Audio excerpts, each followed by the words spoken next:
Sega.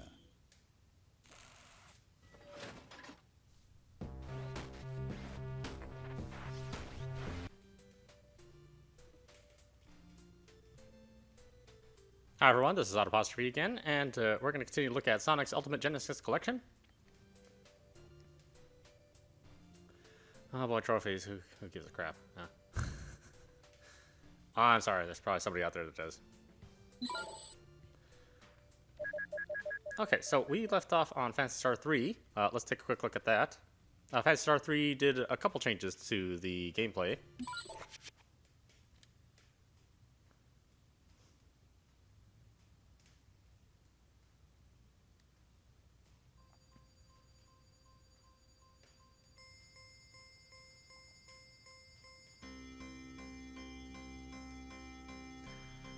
Phantasy Star 3 allowed you to play multiple generations inside of a game. So you will start off with one person, and then you would play off as, and you would eventually play as their offspring, and you would play as their offspring.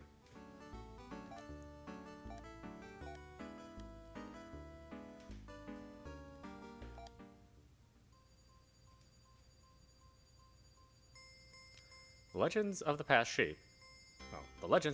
shape our lives and those of our children.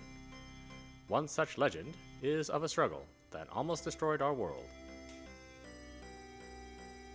The names of Rakio and Leia echo down throughout the years, still inspiring love and hatred, even now, 1,000 years after their tragic deaths. Their conflict wiped out civilization and left the survivors in a world of mutated creatures and warring pockets of men. Into this shattered world, you are thrust, to live or die, by your sword and your wits.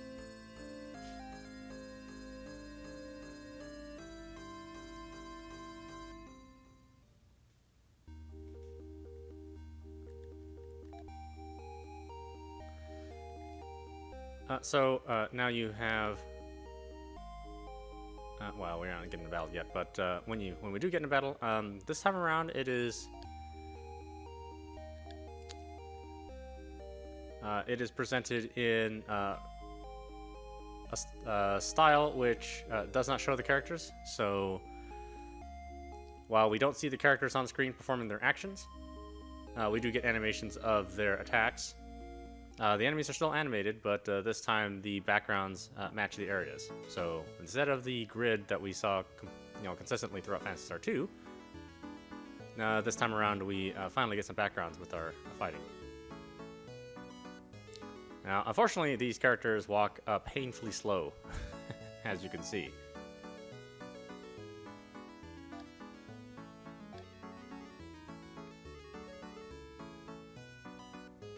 Unlike Phantasy Star 2, where they walked at a pretty brisk pace.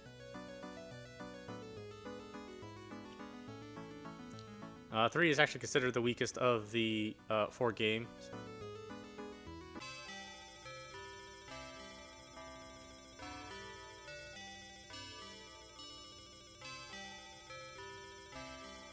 I am honored that you want to marry me, Riz. Perhaps someday we will find out where I'm from. And who I am. Oh, wow, that was fast. Okay.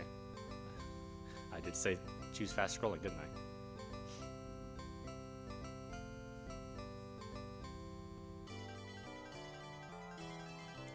I? This setting is a bit more fantasy than in sci-fi, unlike the previous games. But there's still sci-fi elements. I, Riz, to take thee, Mia, to be my... Da-na-na-na. Filthy Orakians, Maya will not be yours. No, return her, you foul dragon spawn of Laia. I'll find Maya if I have to search forever. I'll take the army to destroy Laia's clan. Don't be a fool. No one has seen a lion for over 1,000 years. Starting a war is not a rational thing to do. Cool off in the dungeon. For a while.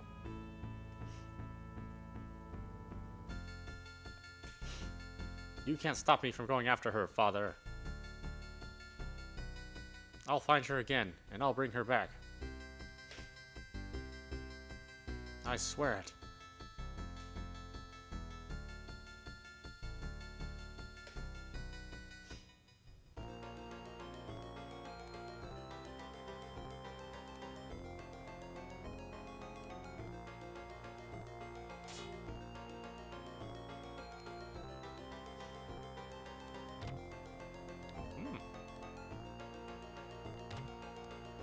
There's like knives and money inside the dungeon. What kind of dungeon is this?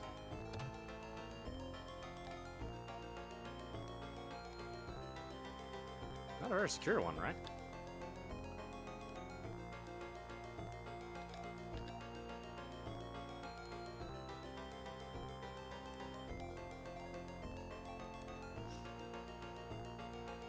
So while I do miss having the characters animate and fight, I think it's, you know, a good sacrifice instead to have backgrounds. I'm Lena. I'll help you escape. Follow me.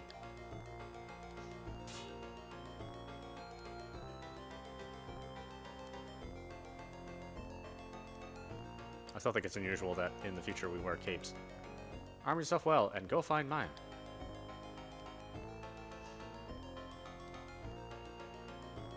How many people do you know walk around with capes? That shouldn't be institutionalized. Aha! Ah, that number went down real fast, didn't it?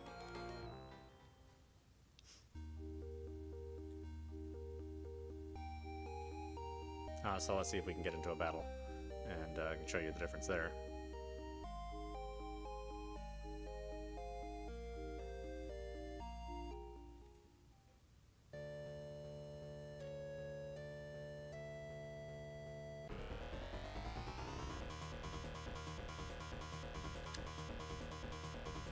So you can see, now we have icons instead of words.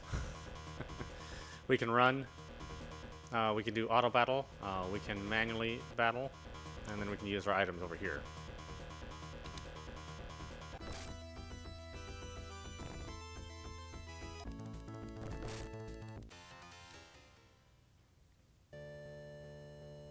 I'm really quite fond of the music. I don't know why. I do. I like it better than the second game. So that's that real quick. Again, I could spend, you know, another 40 hours playing that game. And maybe at some point I will. But let's take a look at Phantasy Star 4.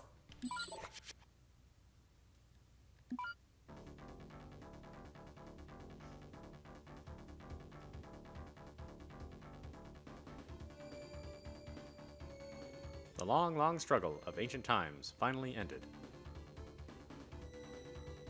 The victor sacrificed the vanquished to the heavens. 4 bells tolled. 4 torches were lit. And the world continued for thousands of years.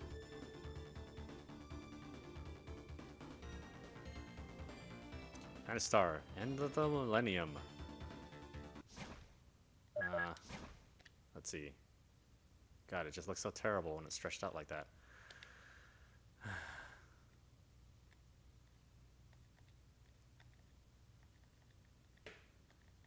And of course it doesn't give you a pillbox option, so you have to kind of manually do this.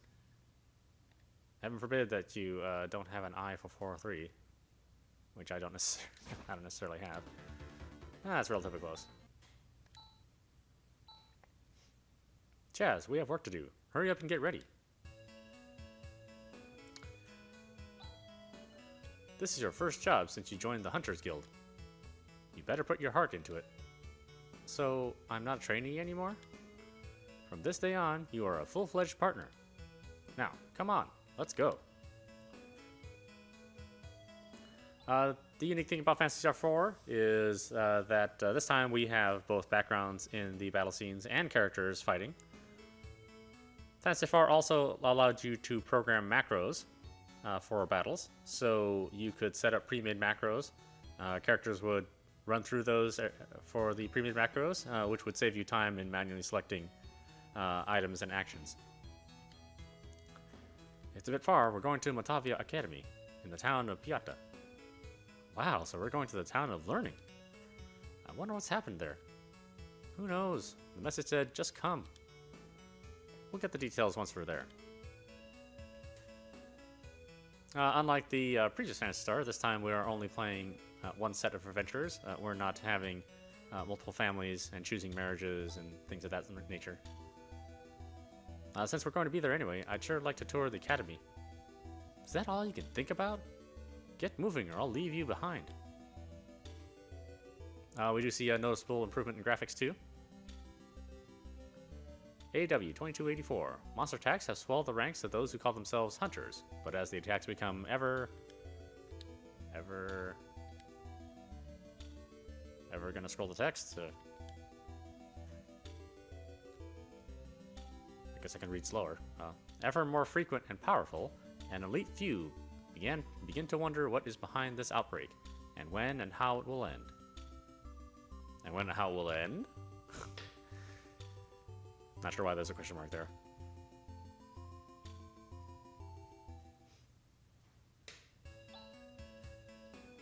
Oops, I wandered around and now got separated from Alice. I've gotta find her. So now our menus are separated a lot more.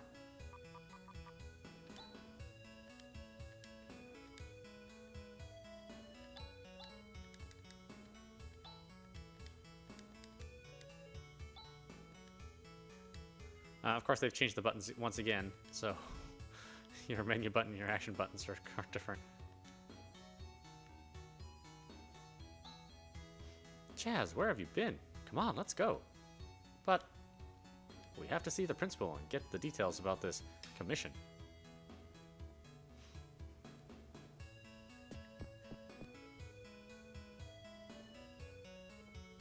Things in general are much clearer, much easier to see. The God of Learning, Dr. Libetz. A person from 2,000 years ago. I wonder what kind of person this hunter is that the principal commissioned. It'd be nice if he's a dependable type of guy. He's not listening to anything people are saying.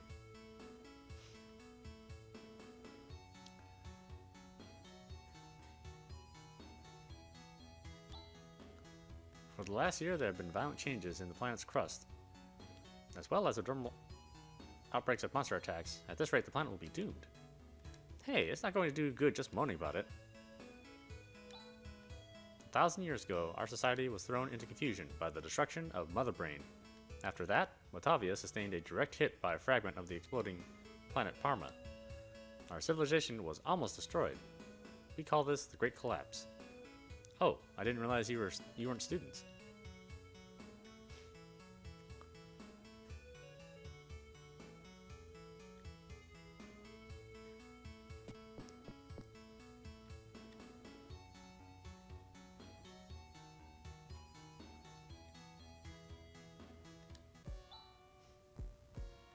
Welcome. I'm the principal of this academy. Let's see, you must be Alice, the hunter. And you are her assistant, Chaz. Forgive me, but Chaz is a full-fledged partner of mine. Now, let's get down to business. Describe the situation. About a month ago, mysterious monsters started to appear within this academy. It appears that they have made the basement their headquarters. I've since closed it off. So far, no one's been hurt, but who knows when they'll appear again. Please, I beg you to destroy all those creatures. I'd like to settle this matter discreetly. I'm counting on your reputation, Alice. No problem, you can rely on us. Although it's strange that all those monsters suddenly appeared in this academy. Usually monsters don't come into inhabited areas. Do you have any idea how this happened? How would I know? Stop asking questions. Just hurry and exterminate those monsters. Don't forget, I'm paying you dearly for your services. I also say that sometimes. Yeah. Different situation, though. Something smells fishy here. That principal was hiding something. Maybe he's afraid of the monsters? I think there's more to it than that. Things are starting to get interesting.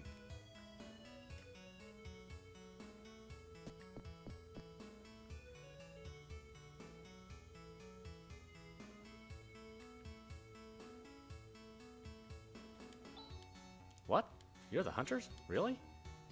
You don't think we could do the job? No, no, not at all. I didn't mean that. Since we have the principal's permission, let us pass. Wait, take me with you. And why should we? My name is Han. I am an assistant at this academy. I work for Professor Holt, who has gone to investigate Birth Valley for his research. We haven't heard from him since, so now I am searching for the professor's whereabouts. Birth Valley, that's that mysterious place that has been called the Sacred Valley of Life. But what's the connection between the valley and this current monster scare? After the investigation team, led by the professor, was reported missing, the principal barred everyone from entering Birth Valley. We're trying to get information as to what's going on, but he keeps evading the issue. And then this monster scare begins.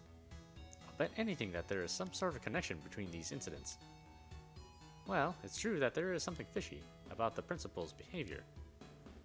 Given the circumstances, I feel compelled to investigate the basement myself. But, come to think of it, it's a bit dangerous. So you were just waiting for us to arrive? Well, yes. You catch on quick. 100 Meseta. What? We'll take you on with us for 100 Meseta. I hope you weren't thinking of asking to tag along with us for free. I can't get that kind of money from the principal. That's not my problem. Now, what are you gonna do? Okay, I'll pay. Alice is very shrewd. This Alice.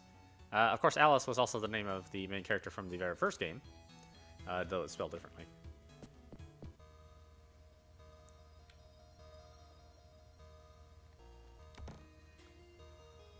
Monomate.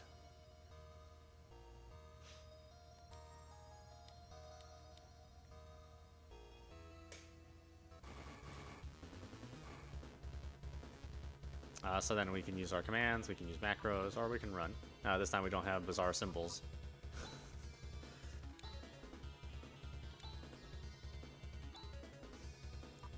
Let's see. Oh, those aren't useful.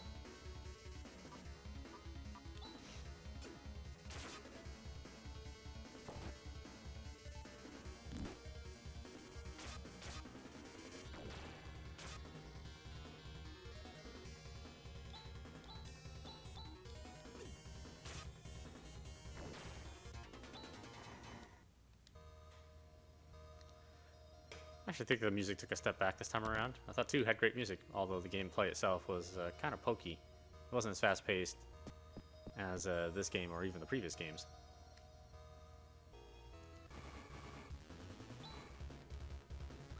Anyway, I'm already getting into the game. I consider these games Phantasy Star 4 a classic, much like I consider all the Final Fantasies classics. It's debatable whether 3 or even 2 are kind of all-time classics, but certainly 4. I'd actually put number 1 too, although that was really a product of its time. I'm not sure how much people enjoy playing it now, since it is a old-fashioned first-person dungeon crawler on the dungeon parts, and there's no map, so it can be hard to play if you're not patient. Okay, let's take a look at Rystar. This is another game I consider a classic. I've actually purchased this on several different platforms. It seems like whenever it comes out, I buy it. And I still haven't beaten it. Every time I buy it on another platform, I'm thinking, you know, I'll beat it on this platform. And I never do. Rystar is a platformer. Probably similar to Bionic Commando.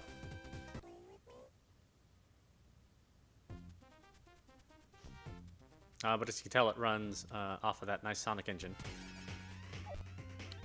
Rystar is a Star that can grab onto objects. And we're going to see that mechanic quite a bit.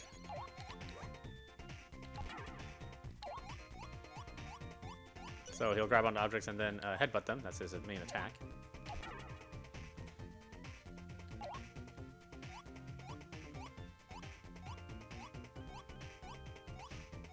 He's really animated pretty well, and there's a ton of color in the whole game.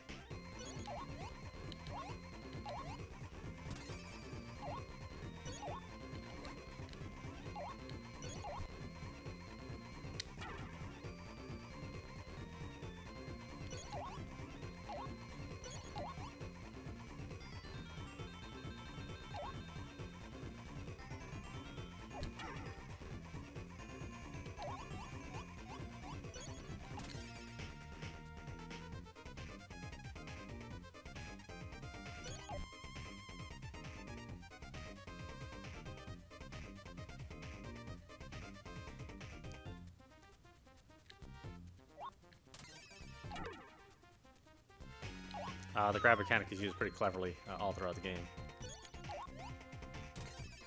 And the good thing is it's a very precise platformer. So you'll never have to blame the controls for all the times that you die. I certainly never did. Not die. I die plenty. I just never blamed the controls, because they're pretty much spot on.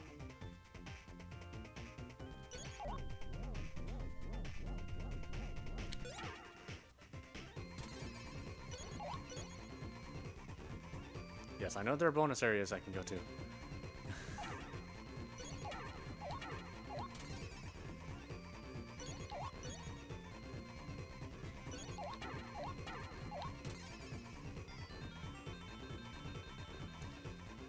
Yeah, although Rystar is not like Sega's most inventive character, as far as the gameplay goes, he's probably one of their best games.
Anyway, that's Rystar. I know I'm trying to get through them quickly. It's it's difficult because a lot of these games are built really specifically for the home market, so they're not arcade games. They take a while to get into, and even just a brief look of them, you know, it's going to take a couple minutes. This is Shining Force. Shining Force is a strategic RPG. So if you're familiar with Final Fantasy Tactics or Fire Emblem, then this is that type of game. Climax developed this game along with Sonic Team.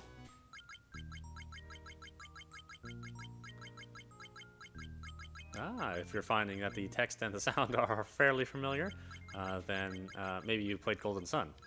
Well, there you go. They're not in the same universe or anything, but they have the same developer.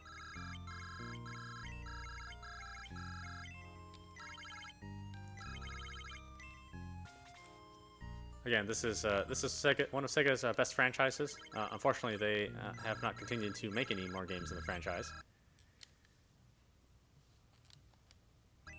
The last Shining Force game was on the Sega Saturn.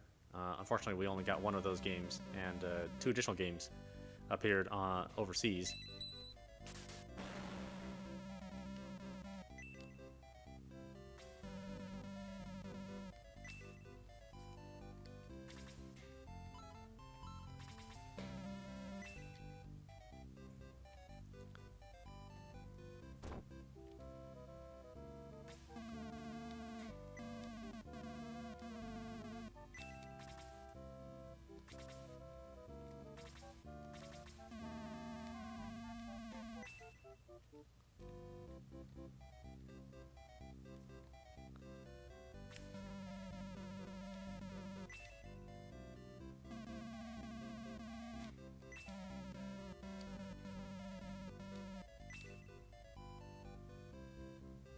You know, if I had started this game on another platform, I'd actually play it again on this one. It's just the Fantasy Star games and the Shining Force games. Sad. They're games I tend to buy over and over again without ever finishing them.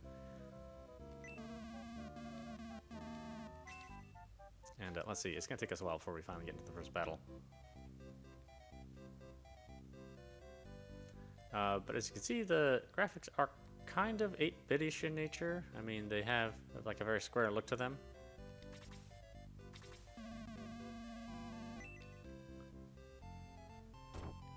But don't let that deter you from playing the game. It's a great, great game. Not quite as hardcore as Fire Emblem. You don't have permadeath in this game.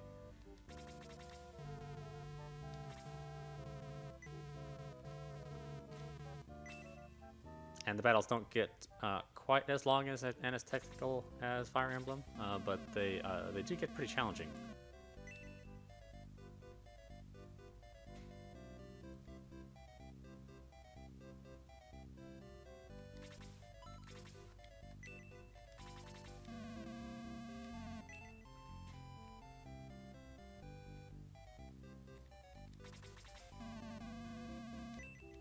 Alright, let's talk to the king.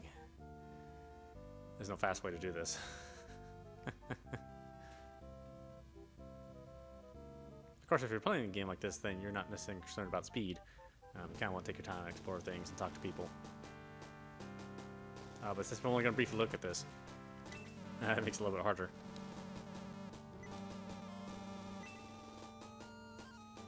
As you can see, the graphics and emulation are actually pretty accurate. Said the only thing is sometimes the sound isn't quite as accurate. It's the only faulting of this collection of games. I think most people probably won't even notice. You had to have really played a lot of the original Genesis in order for you to catch on to it. Although sometimes things just sound a little off, and I think even the most... even someone without a real skilled ear can probably hear it.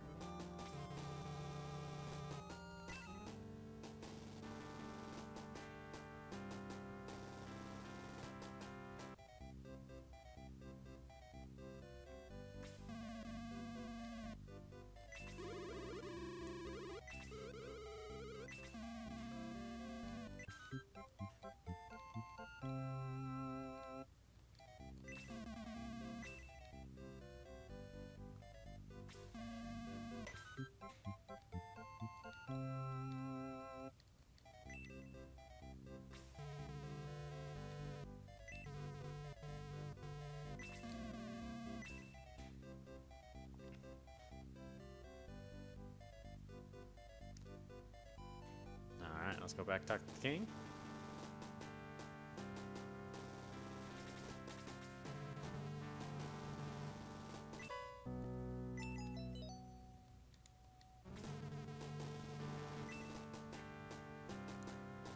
Okay, then we can buy some stuff. Not much. It's just 100 coins. And then we can go about our merry way. Finally.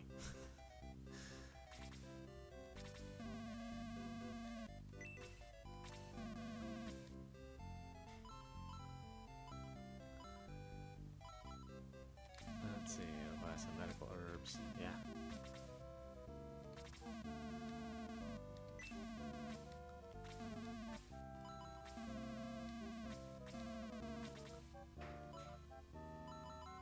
Okay, that's hello.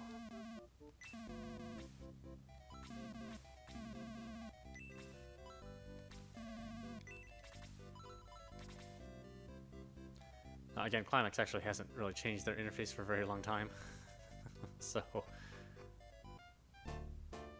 while producing this and Golden Sun, you know, the art and the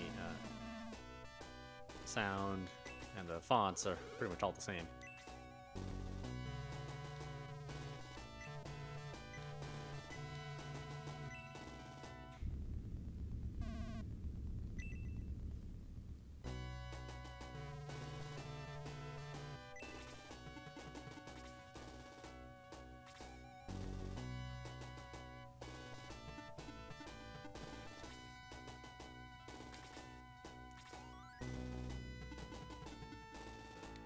Again, we can move our characters in a grid. We can have them perform actions. And once they're close enough, they can perform attacks. We better keep him back here.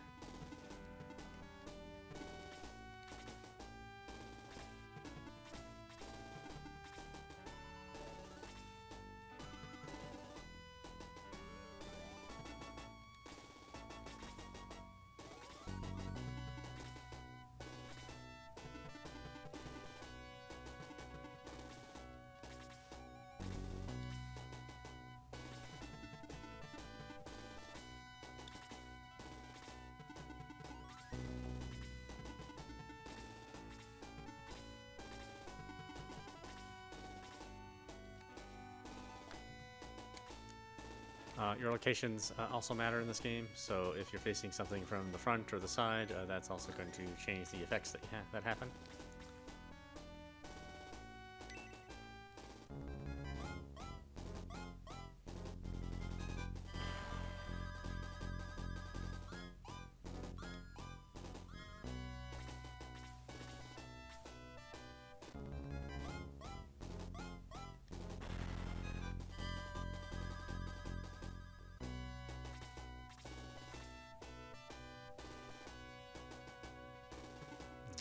Have him get sideswiped too, so.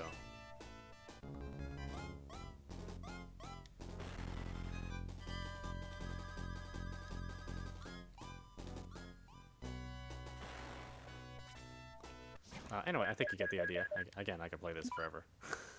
I'm already getting into it, so. Shining Force 2, more of the same, except we have even better graphics this time around. The scenarios and battles last quite a bit longer, too.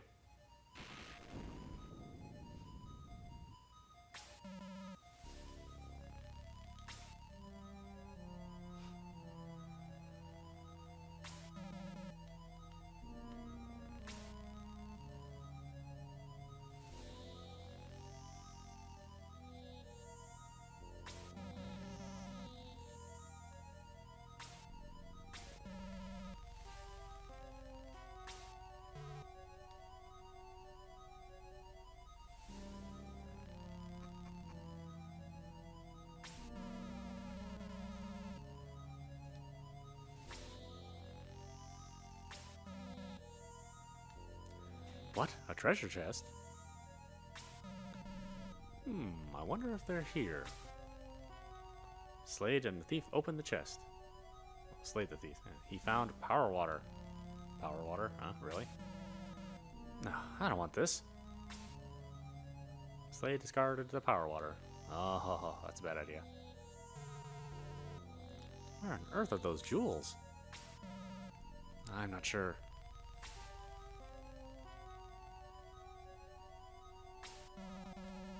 Something is shining over there.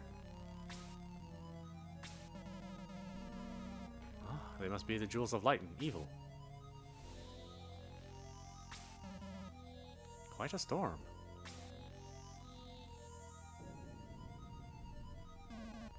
Excuse me? It's a stormy night.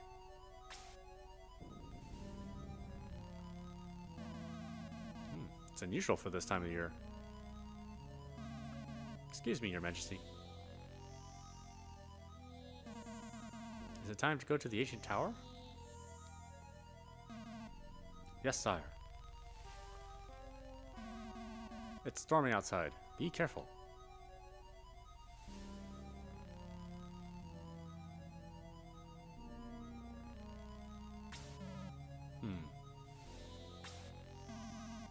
Excuse me, sire? I have a bad feeling. Oh well. Oh, a gust of wind. Make sure all the doors and windows are shut.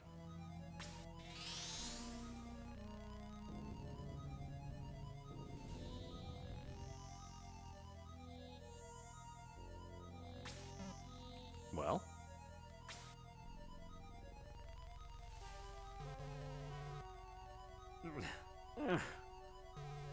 You wimp. Let me do it. Yeah, right.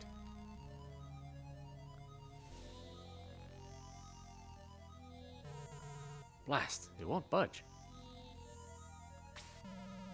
You idiots. Let me do it.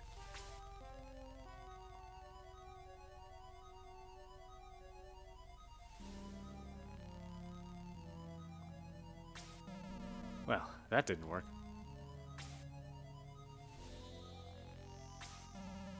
This time, I'll pull both of the jewels at the same time. Slade the thief, grab the 2 jewels. 1, 2, 3.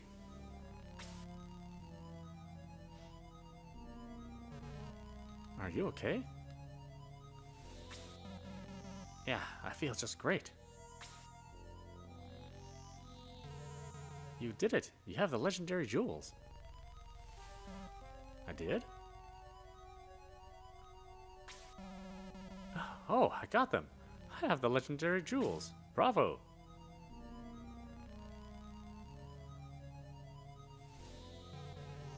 What's happening?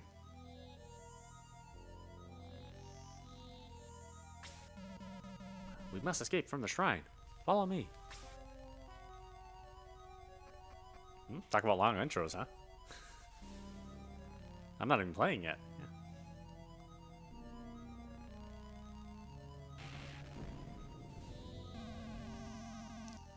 Somebody bring a light to the king's chamber. Oh, the wind blew out all the candles. I can't see a thing. That's a sure sign of evil coming, huh? Candles stop working.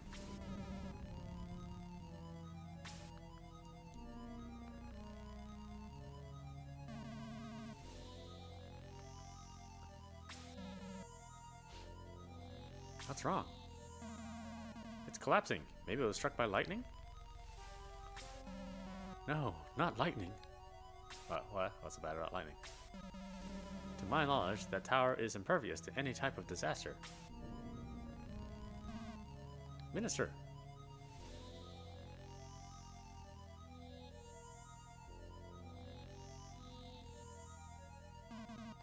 What is it? The sealed door. The ancient tower. Go on. It's open. That's impossible. It can't be opened. I'm sure it was closed before the lightning, but... Strange. Sire, I'm going to go and see what happened. We must know the truth. Be careful. Take me to the sealed door.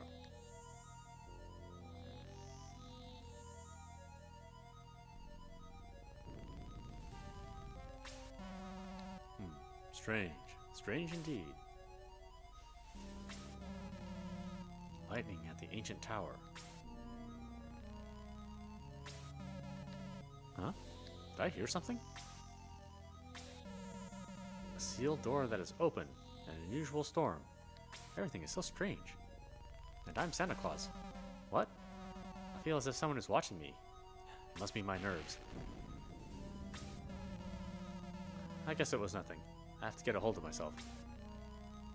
It'd be good for goodness sake. What was that? Who's there?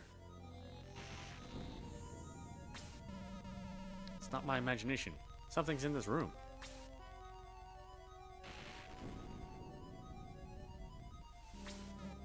Hey!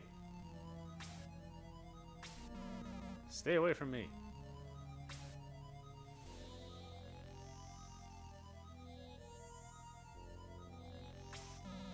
Somebody, help! Wah!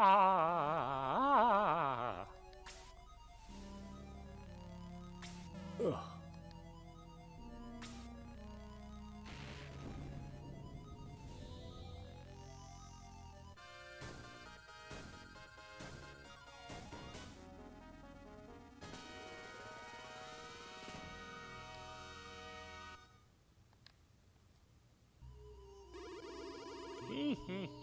You're finally here. And you look so confused. You don't know why you're here? Yes, I used a spell on you. Where are you going? You can't escape from this mystery forest unless you help me. What you gonna do? What should I call you?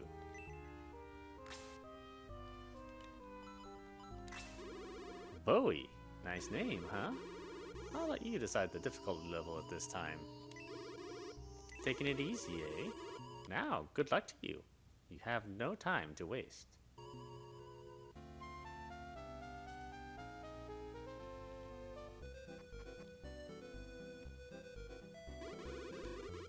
Morning, boy. You woke up late this morning. Did the storm wake you up? Heard it's cool. Sir Astral and Sarah must be waiting.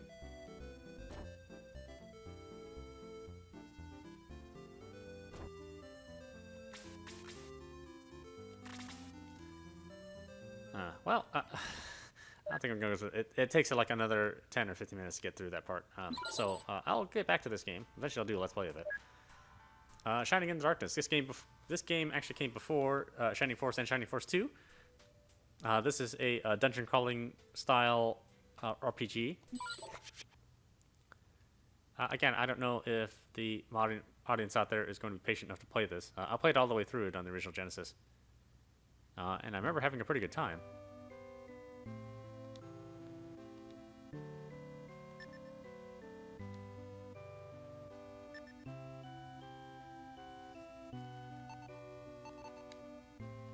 See, we had to put a name.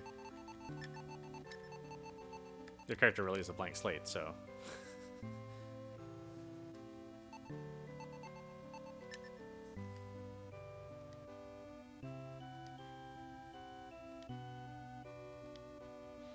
there was a sequel made to this game on the Saturn, Shining in the Holy Ark. I think it's one of the best games ever made, as far as RPGs go.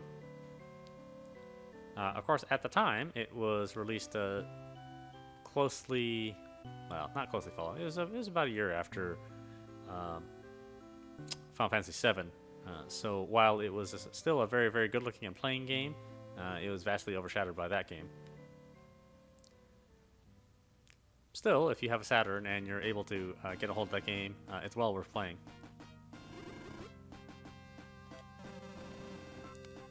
This one, you know, it's a product of its time, so whether... Oh, see, the colors are a little strange. So whether you're able to be patient with a game like this, where it's all first-person dungeon crawling, and that's pretty much it, you know, for the most part, your exploration of the town really doesn't exist. You can buy items and sell items and that sort of thing, but there's not a whole lot of story.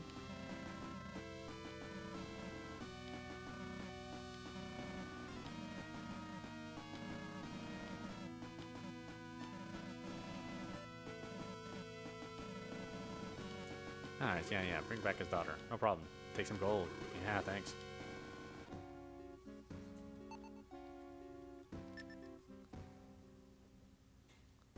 Oh, I have some pseudo-scaling there, right?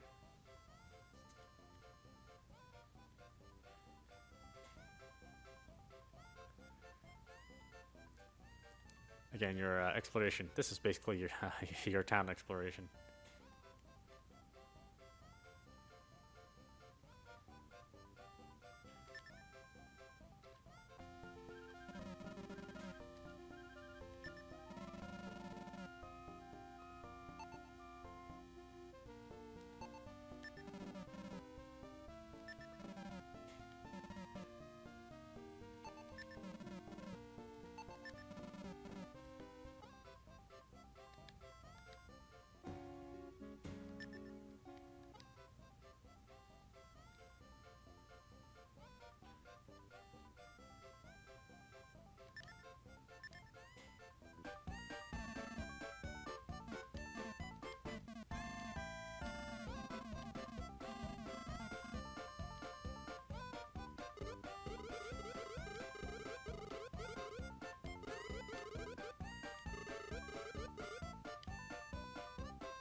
Strangely enough, I do see games made nowadays that are set up just like this. So, the design itself is actually, it's not bad. It's very straightforward. At least you kind of know what you're getting into and what you're doing.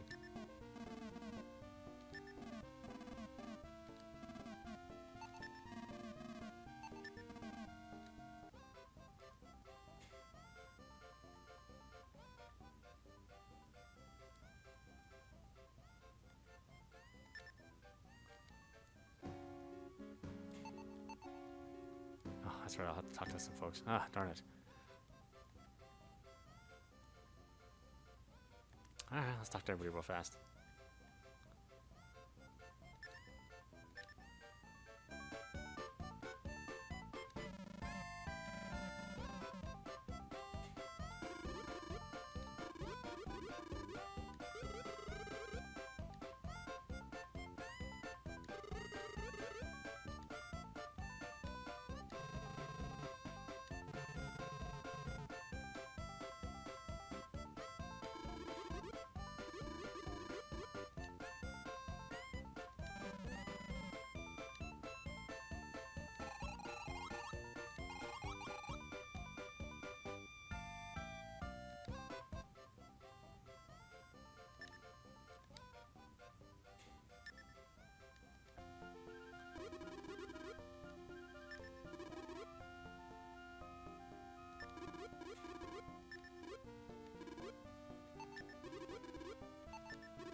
Oh, RPGs. You just take so long to get to the meat of the game. Although again, if you're playing an RPG, that's totally fine. You know, you don't necessarily care about how quickly you get to the exploration. You kind of want to soak up the atmosphere, but...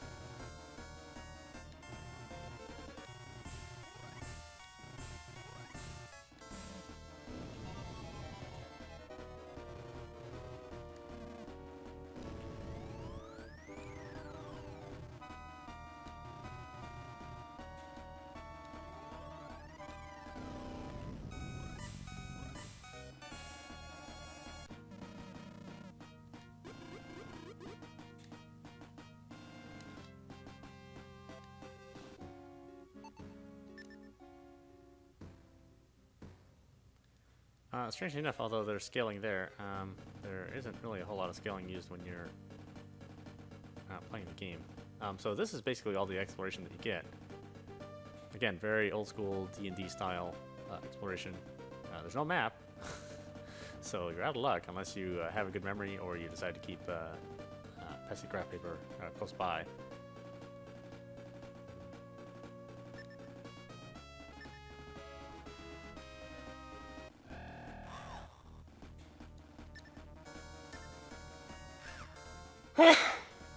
Excuse me.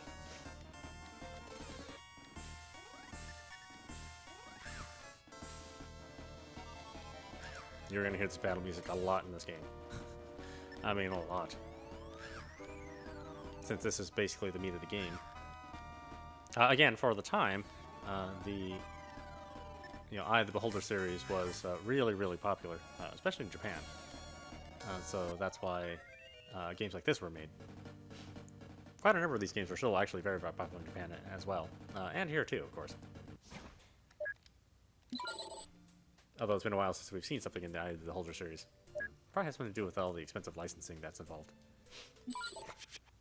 Alright, let's take a quick look at Shinobi 3, Return of the Ninja Master.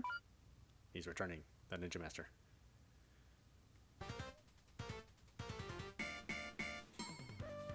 So this is a console exclusive Shinobi game. The original Shinobi was in arcades. Shinobi 2, which was called Revenge of Shinobi, appeared on the Genesis. And then Shadow Dancer, which was the arcade sequel to the original Shinobi. That game also appeared on the Genesis, although the contents of the game were changed. Instead of being a more arcade-focused action game, it was more of an action platform game.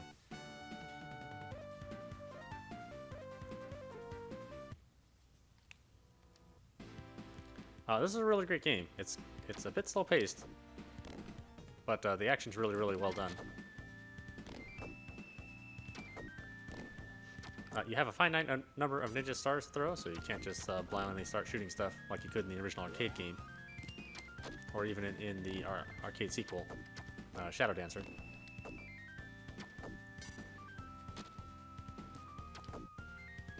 Shinobi is a series that Sega has tried to revive sort of on and off. The last game that we saw in that series was Shinobi on the 3DS. Or might even be just the regular DS.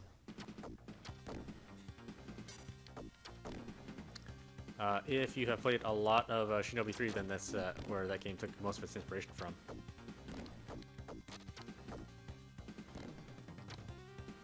I think it was really well done. But it's not an easy game by any means.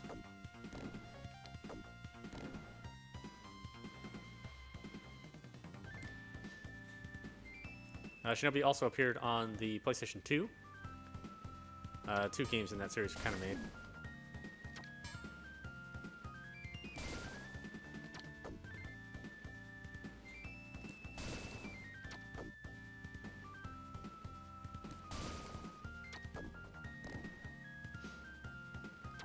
The first just being called just Shinobi.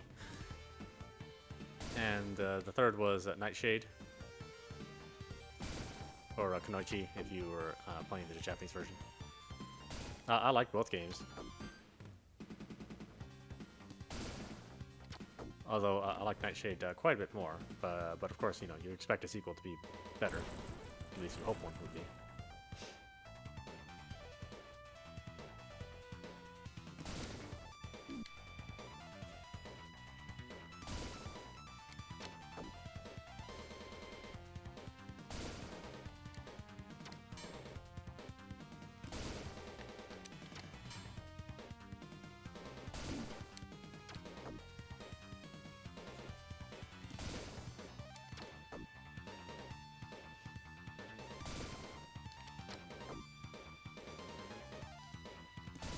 Again, it's an old school platforming game, so it's about pattern recognition and being able to work through the patterns.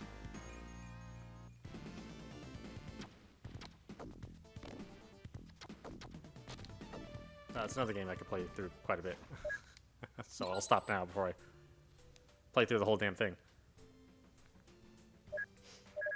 All the Sonic games are included in this collection, as well as all the Streets of Rage games. Let's look at them briefly. I'm not even sure if I should introduce Sonic. Sonic's a platform game designed to compete with Mario. The design philosophies are completely different in Sonic. So while the Mario and Sonic are platform games, they're totally different types of platform games, with different focuses.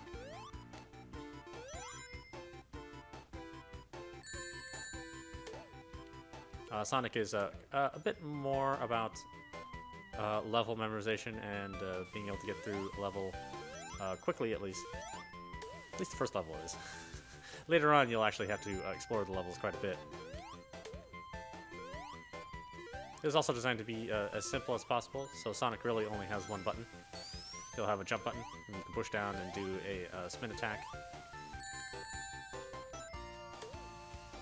And although you can collect rings, and rings will eventually get you additional lives, you only need one ring at a time in order to stay alive. As soon as you lose a ring, or as soon as you take a hit without a ring in your possession, then you lose a life. So again, pretty simple philosophy, not very complicated. Controls are real simple. Graphics are fast and colorful.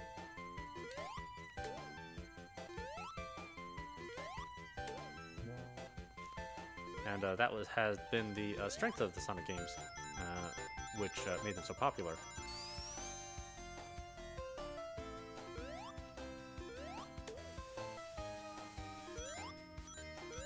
Something like Sonic, the original Sonic games, all four of them, I think they still stand the test of time pretty much. It's only the later games which are incredibly hit and miss.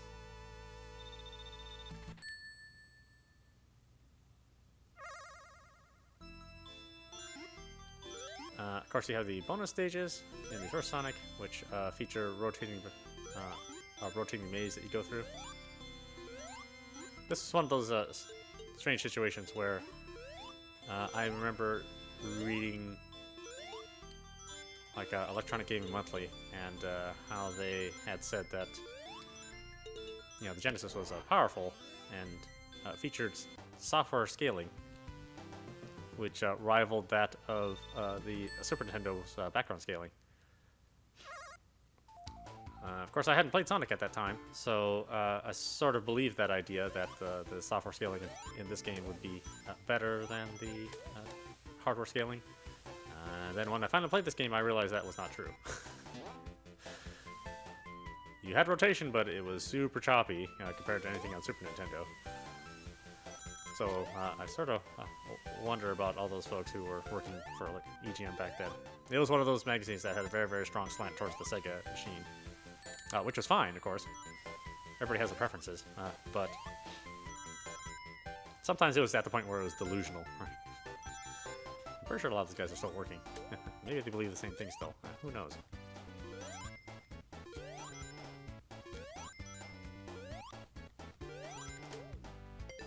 But Sonic's a good game regardless.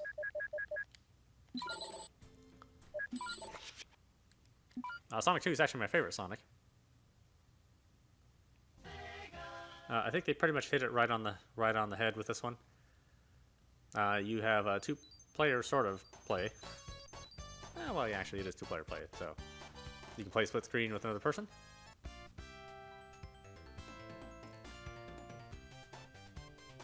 Oh, did I set this up? No, yeah. Ugh, that looks terrible. Stretched out like that. Tell my girlfriend the same thing. Now you have more responsive gameplay. It's a little bit faster.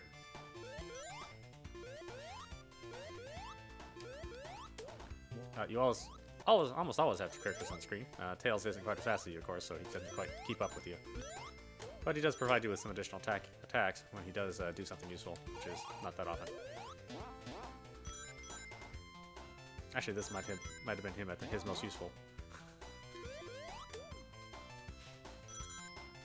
Sonic still suffers from "fuck you, gamer" syndrome, where you will be going along quite fast, having some fun, and then the design hits right exactly where you start having fun, thereby making you hate the game.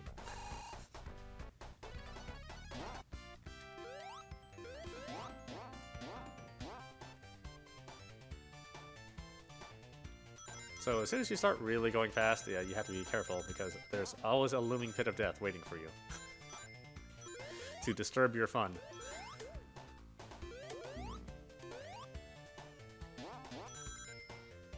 But again, that's part of the Sonic design. That you memorize the levels and be more careful about the endless number of pits of death that you've had to face. It's less of a problem in this game, the original game. You faced it quite often. This one they're a little bit nicer to you, at least in the first 3 levels. As the game gets more and more difficult, then the pits of death. And see you there. Oh, I'm having fun. Oh, let's put an enemy right there. Screw you, gamer.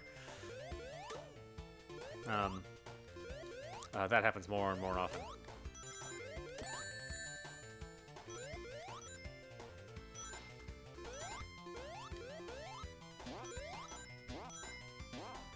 Anyway, that's Sonic 2.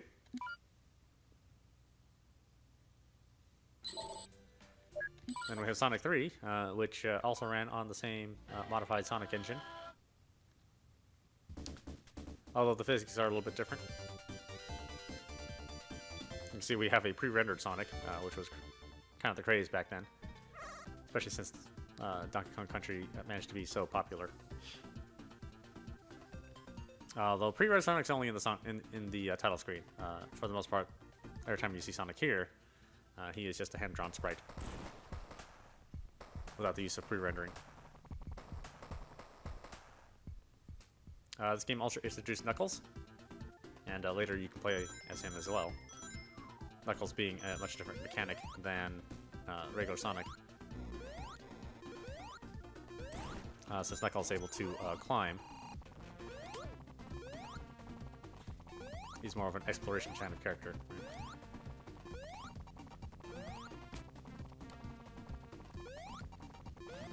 So we see the engine's being pushed pretty hard now. There's a lot more going on than in previous Sonic games. In some ways it seems a bit too busy. I mean, look at this color. There's just like details everywhere, but they sort of get drowned out a little bit.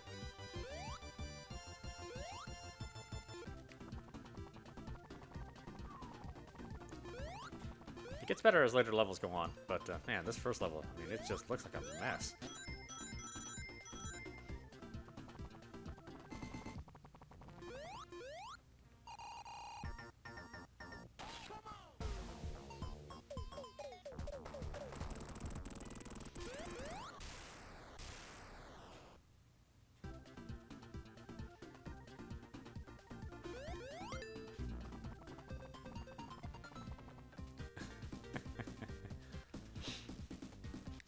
Sonic 3 is not my favorite. I think it takes a slight step back from Sonic 2, but it is still good and still fun. Just maybe less so than Sonic 2 was. Then the next game in the series was Sonic and Knuckles. I don't know why these don't appear chronologically, but whatever. I guess I set it up for alphabetical. Why didn't just call it Sonic 4? Who knows. Eventually there would be a Sonic 4, you know, much, much later. When Sega was trying to revitalize the brand. That appeared on the Wii U eShop, along with the Xbox 360 and PlayStation 2, or sorry, PlayStation 3.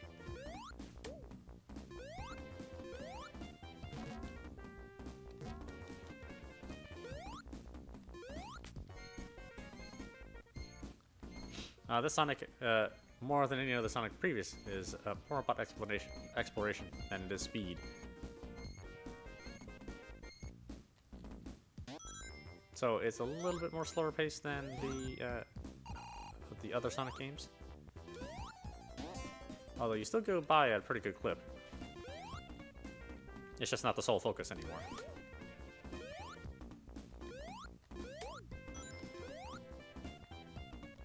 Of course, this game also featured lock-on technology, which really meant that it was a cartridge which had a cartridge slot on top of that, and you could plug in previous Sonic games in order to play as Knuckles in those games. Kind of the benefit of using the same basic engine through every game.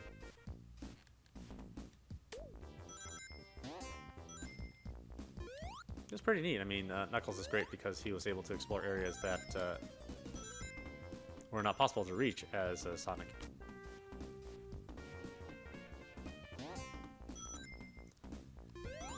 Again, I'm not actually all that fond of this Sonic, but I know a lot of people that like this version.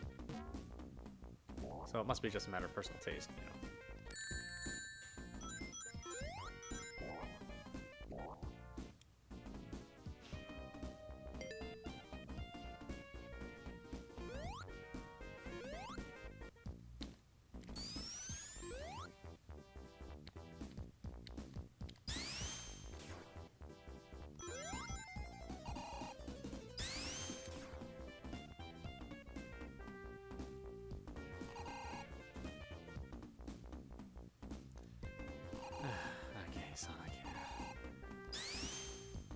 This is where Generations improved upon the Sonic formula, not making you use that inertia just to get moving. God. Again, that's why I'm not all that fond of this Sonic. I mean... Come on, you can do it, Sonic.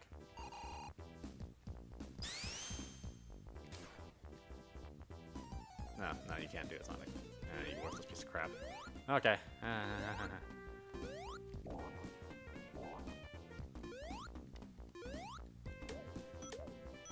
We'll go about this way then. Since Sonic can't speed his way through something which he should normally be able to do.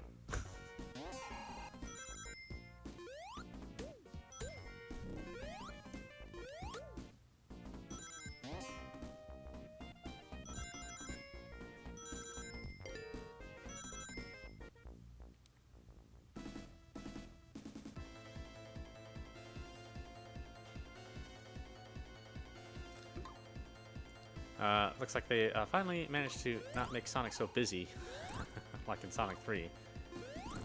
So the graphics are much better designed.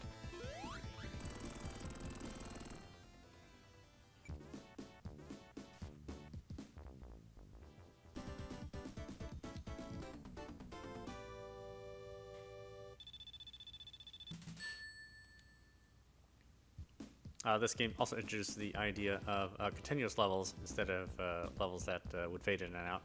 So that's pretty cool, right?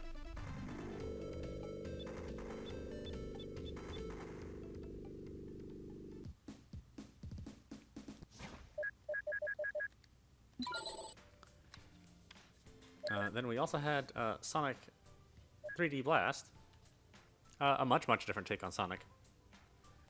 This game featured a 3-quart view. I actually played this game all the way through on the Sega Saturn. I like it quite a bit. I know Sonic fans are divided by it because it's not traditional Sonic gameplay at all. Made by Traveler's Tales, who we know as nowadays as making the Lego games. Look at that full motion video, huh? Aren't you impressed? Of course, the Saturn version featured much better graphics and graphic effects as well. But the gameplay is pretty much the same. So again, you have a 3/4 view.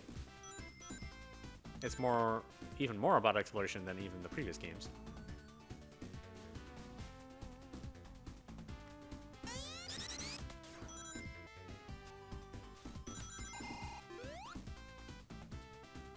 I think a lot of people had difficulty navigating the game.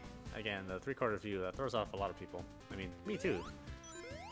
It's hard to tell where objects are in your Z depth, but you do get used to it eventually.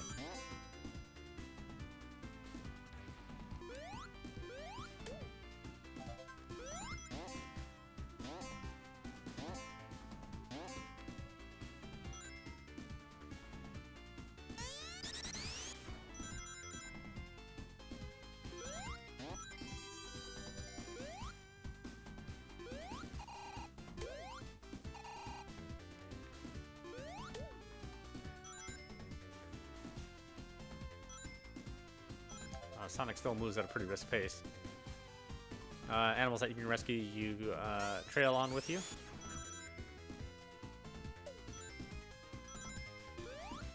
Giving you a bonus at the end of the level.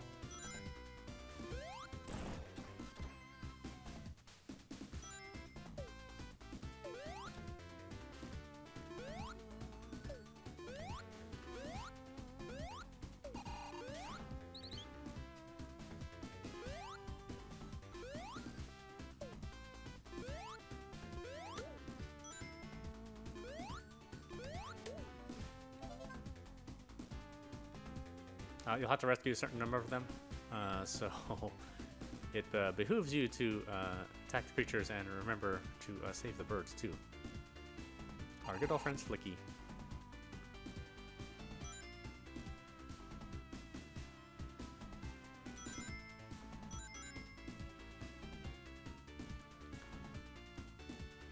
I wish it was easy to hook up the Saturn and show you that game. It's quite a big difference playing the Saturn version.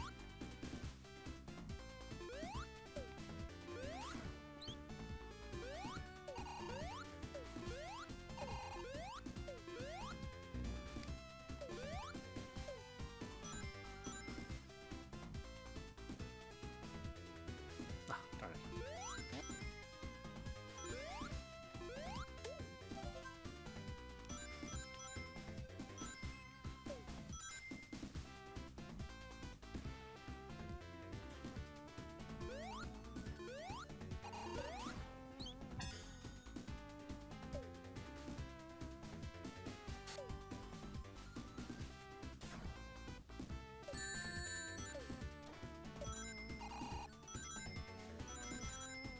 Anyway, that is Sonic 3D Blast. Then we have the rather infamous Sonic Spinball, which was the Sonic take on pinball. Those of you who played a lot of Sonic, there are a number of pinball stages throughout Sonic games. I have a feeling Yuji Naka liked pinball and tried to integrate it into his games. But yeah, this pinball game. Oh, hold on a second. I'll be right back, folks.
Alright, sorry about that.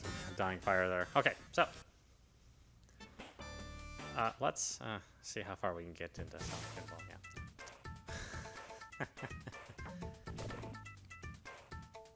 Yeah. So you can control Sonic a little bit in Sonic Pinball.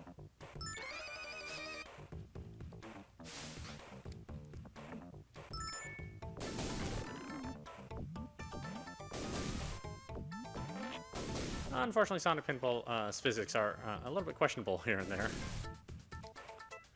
Unlike the Devil series from the TurboGrafx 16. Or I should say the Crush and Crash series. Devil's Crush. And Alien Crush. Which are amazing pinball games.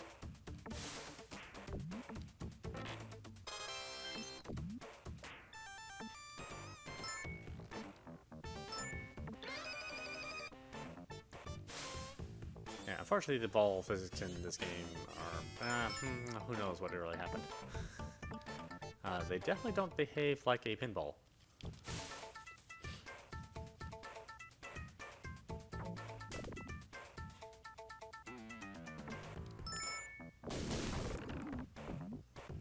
And as you can see, the engine's kind of sluggish. I'm not really sure what was going on. What kind of bizarre processing loops that this thing was doing to make it run this way.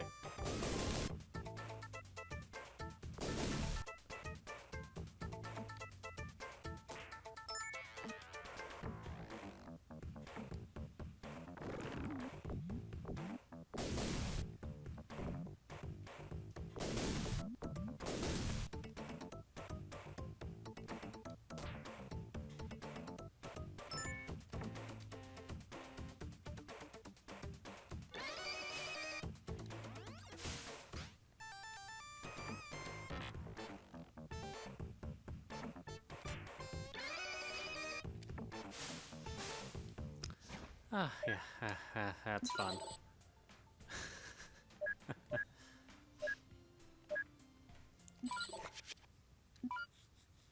Street Race is classic.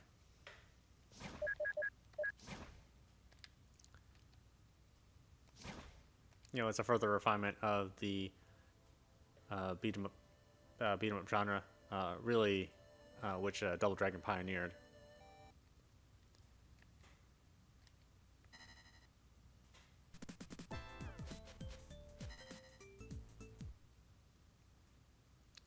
But this is a side-scrolling beat-em-up action game.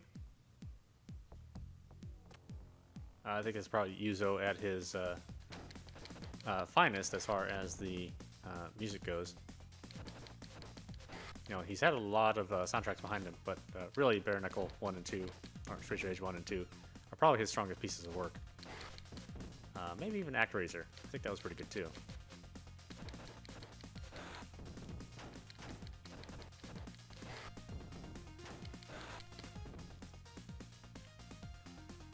Again, from the electronic gaming that I used to read back in these days, before the internet was really around.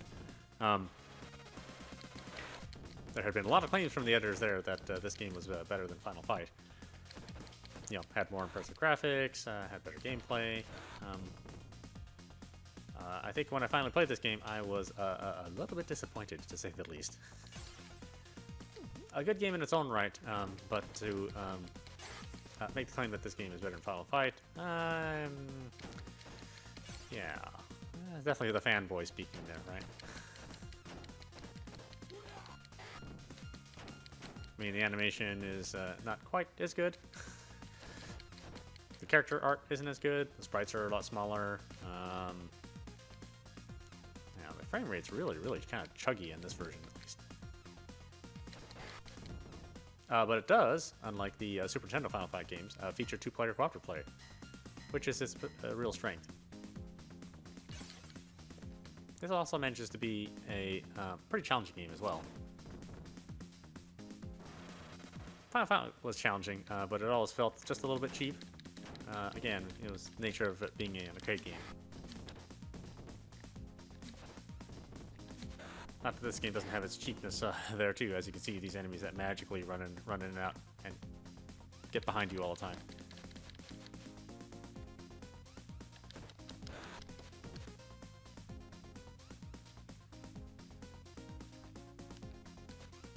But again, fantastic music, especially when you consider the Genesis sound chip. It really shouldn't sound this good.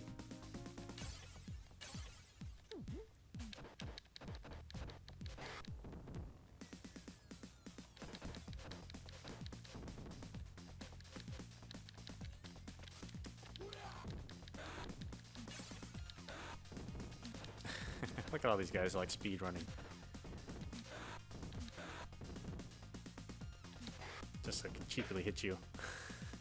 It happened in Final Fight too, so it's not just this game that does it. Most of the games in the genre did it you know, quite blazingly or brazenly. I was always a fan of the Jalico series. It's called Russian Beat in Japan, but over here it was named a number of different things. The second game was called Brawl Brothers, which is available on the Wii U eShop. If you haven't played that game, I highly suggest it. It's a great game that is in the same genre.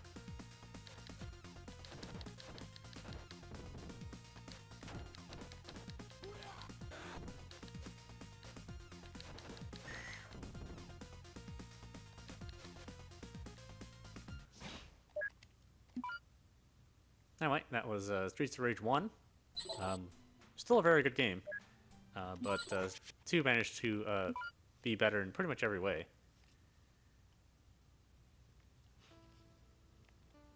Even the music is better.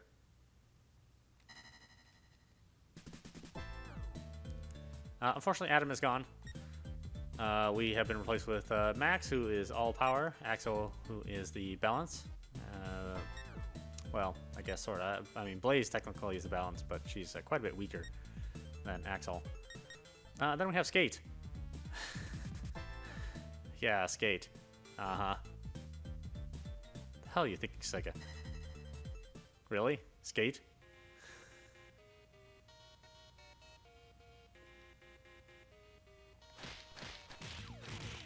As you can see, this time around, the engine runs much faster. You don't have that same jerky motion that you do in the original game. You can play as Skate, although I don't know why I would really want to. Because clearly he is the coolest character of all 4 of them.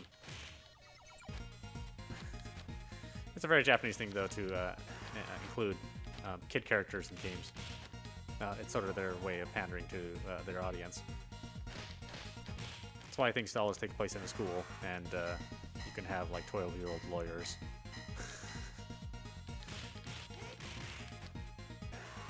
Because if the audience is 12, of course, then you think that they would, you know, be able to relate to characters more if they have characters their own age in positions of power.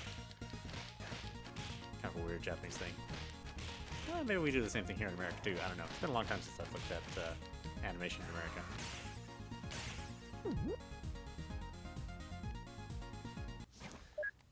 Again, if you have a chance to play any of these games, they're all equally well done.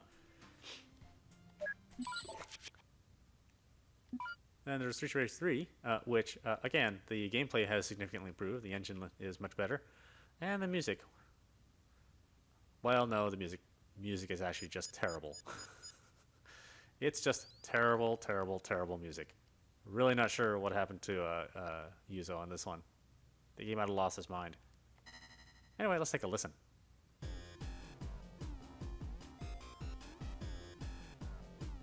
So we still have Axel, Blaze, we still have Skate, and now we have Zan.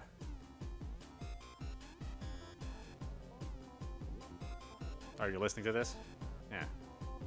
I know you don't want to. Oh, it gets better, don't worry.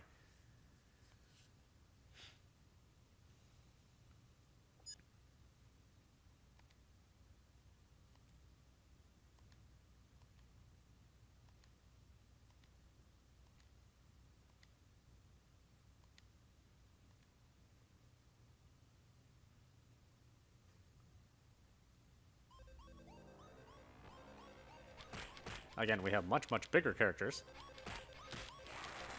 Getting closer to the same character size as Final Fight. Not quite there, but pretty close.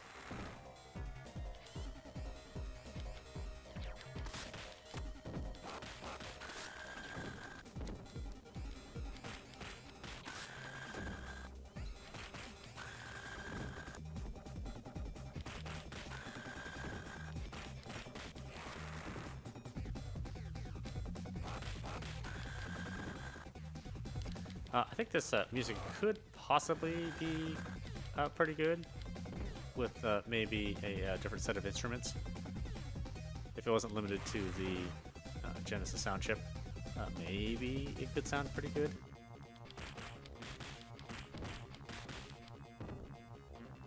At least in a very, very short burst. It's kind of a chaotic mess, really. Whether you'd actually want to sit around or, you know, in your car and listen to this. Yeah. I don't know. I think it would have to be an awful chaotic trip.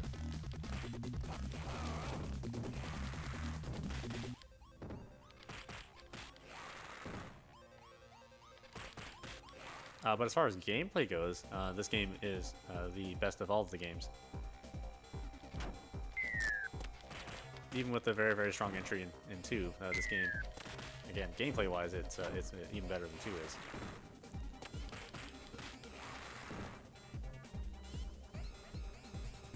Are you listening to this? It's just like, what is going on with this music?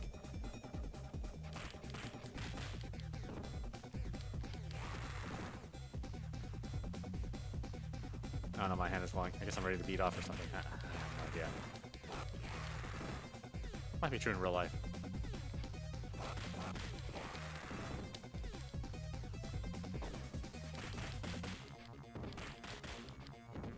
Oh well, at least this isn't the same character design as in Comic Zone, right?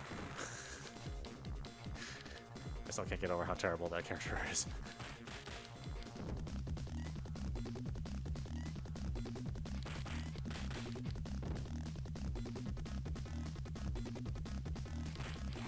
Maybe I'm breaking the original designer's heart on that one. What's wrong with mullets and rat tails, dude? I think it's cool. No. No, it never was. It never was. I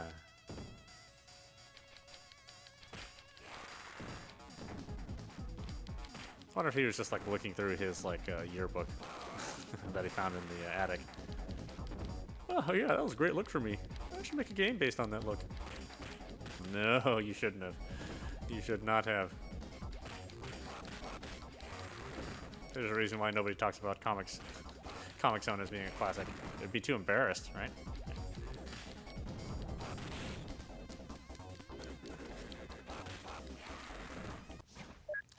Oh boy, that music drives me crazy. You can turn off the music, thankfully. In fact, I suggest that you do. That might be the first thing that you should do. Super Thunderblade. Super Thunderblade is a conversion of the arcade game. Unfortunately, since the Genesis didn't have a hardware scaling chip, what we do instead get is redrawn sprites. I think they did the best they could. This was one of the early Genesis games. Why is everything in stretchy mode? Oh, God. I must have had somebody over that liked the stretchy mode. Shame on them.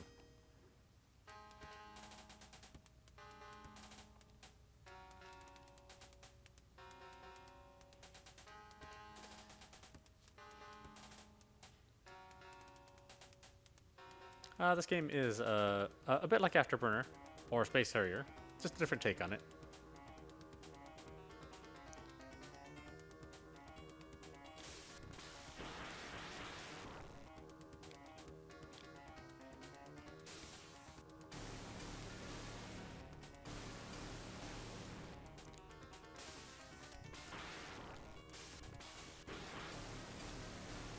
Oh, terrible at this game. It's a little harder when the game doesn't really move as well as you want it to. Since this is a helicopter, you can hover in place.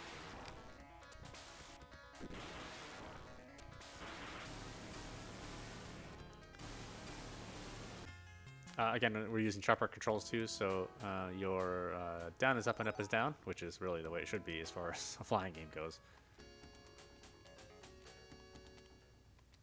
You wouldn't want to fly with by pushing up on your control stick and going upwards. That would totally screw you up. Now, people who aren't used to that idea, you know, it really messes them up. But yeah, take some flying lessons sometime. You'll understand why it is the way it is.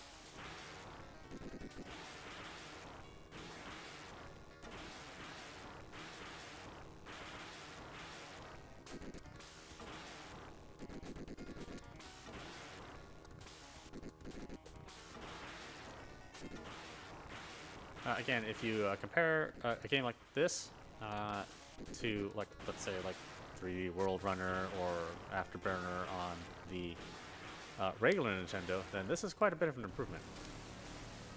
Still not perfect. I mean, it does run really, really choppy. But the competition at the time was just the regular Nintendo, not Super Nintendo. Super Nintendo wasn't even out when this game came out.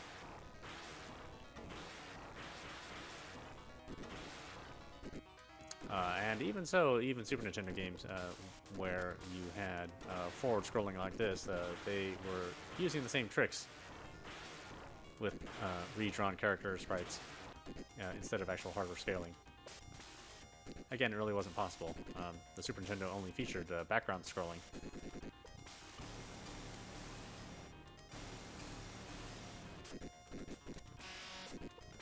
I don't know. I do have a certain amount of fun playing this, even though it's pretty sluggish and looks, not so great. There's something about the real simple pleasure of just flying around and shooting stuff.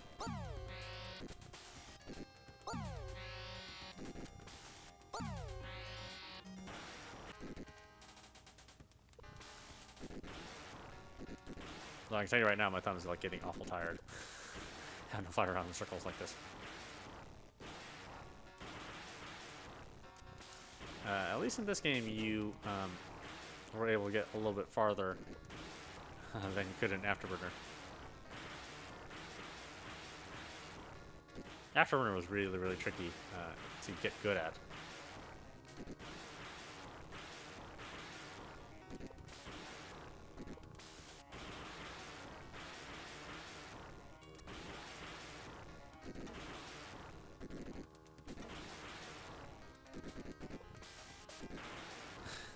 I know, it's funny that you can just, like, land immediately. You didn't have to slow down or anything, you could just land. But, it's not a simulation, it's an arcade game. Anyway, that's that. Ooh, boy, thumb's getting tired.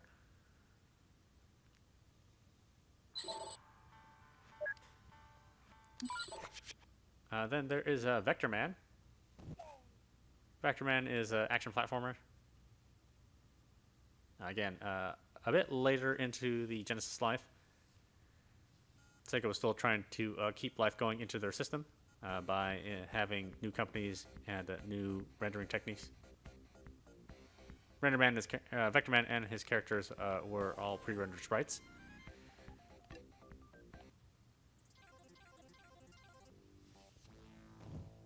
So it does have a bit of a different look to it.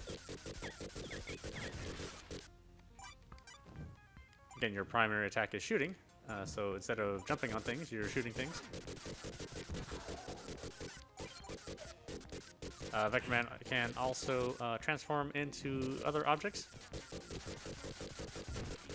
with power-ups for a limited amount of time, hence why he's made of these multi-jointed segments. And he's just a generic set of generic set of balls just all strung together. So while Vector Man isn't like a great design or anything, the games themselves are actually, I don't know, they're pretty fun. Maybe not as fun as Sonic or Mario, but they're pretty good time killers, I think. There we go, now I have my drill power up. For a limited amount of time. And it was interesting to be able to play a platform game which didn't have you butt bouncing on objects. So it's nice to be able to think a little bit differently about how you make your action game. Then we have Vector Man 2. Again, improving upon the formula in Vector Man, giving us slightly better graphics, a little bit faster movement, bigger levels.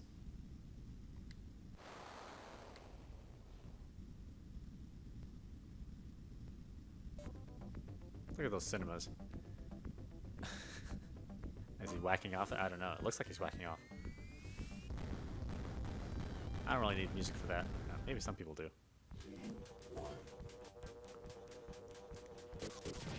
We get a lot more of the transformation mechanic too, so we see a lot more of it in this game than we did in the previous games.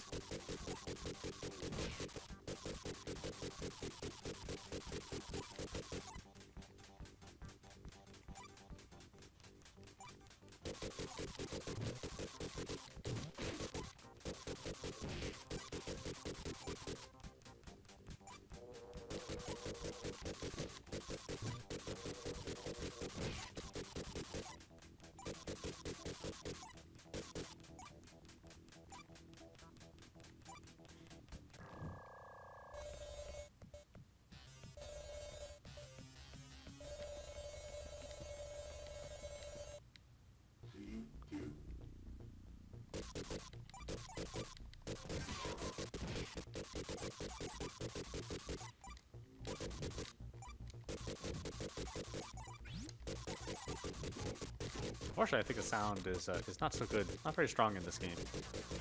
But again, that was actually typical of a lot of games developed in the West. It didn't seem like the sound was ever really a priority.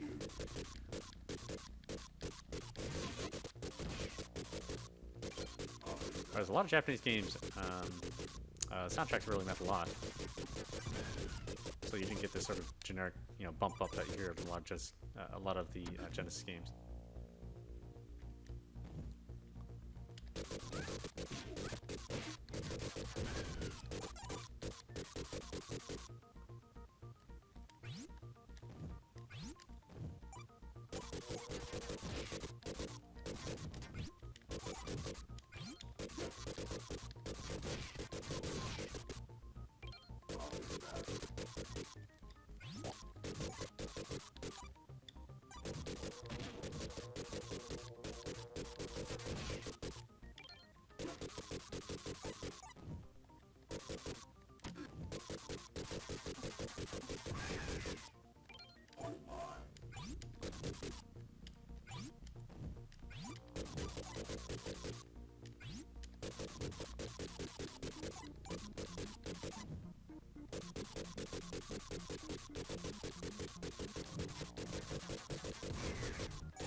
I mean, it's one thing to make your game a little dark. It's another thing to make it like completely pitch black. I mean, look at this. It's just, it's not a good way to introduce your game's character in the first level. Again, it was partly just to show off the lighting effects that they were trying to do. So you get a little bit of ambient lighting whenever you shoot something.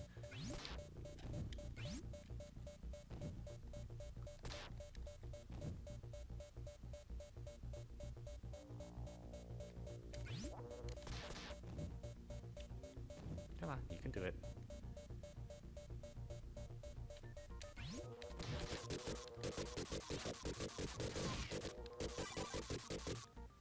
I don't remember if the second level was just as dark as this. I have a feeling probably yes.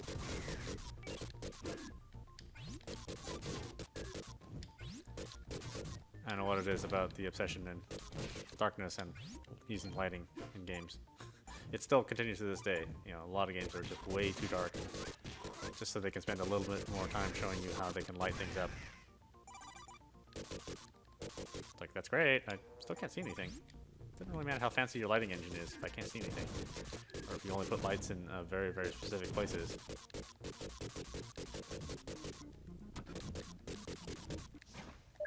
Anyway, that's Vector Man 2.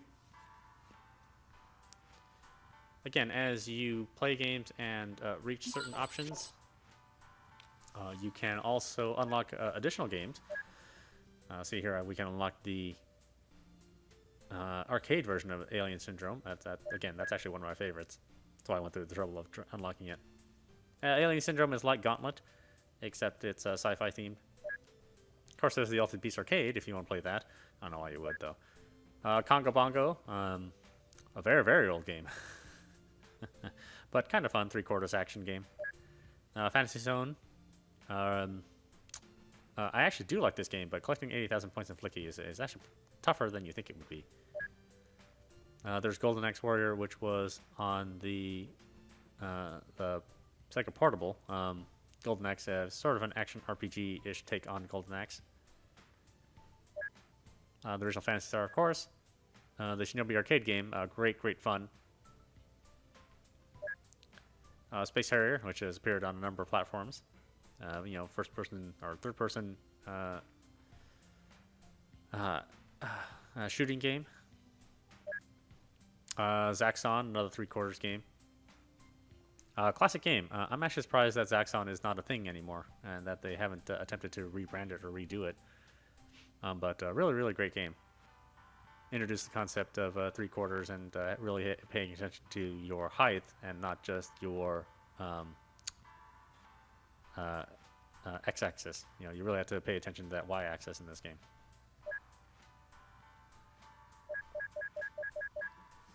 Anyway, that is Sonic's Ultimate Genesis Collection. I actually highly suggest it if you have a chance to pick it up. Unfortunately, it's not available digitally, so you will have to pick up a physical copy. But it's less than $20 pretty much everywhere. So you'll get way more value out of this than probably most other $20 games that come up brand new and claim to have hours and hours of fun. That's it for this. Thank you for watching. Again, you can pick this up on your PlayStation 3 or Xbox 360. I highly suggest it. And I will see you at the next stream. Thanks.